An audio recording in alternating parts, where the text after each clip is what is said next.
Let's take a look here at cloud logging. So when I talk about this, I'm talking about the service in general, cloud logging, though I do have another one specifically about cloud logs. So I'll try to put those close together so it's less confusing.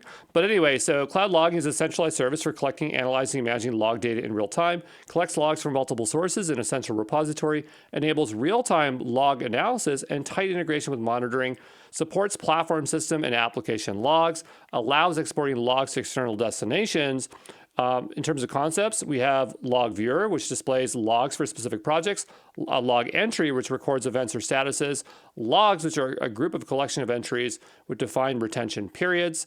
Do we have types of logs? So we have audit logs, which track who did what, where, and when. We have access transparency logs, so record of action taken by Google staff. And we have agent logs, so provide system level logging. So this is a high level talking about cloud logging. But when we talk about the cloud log service, I'll be a little bit more detailed.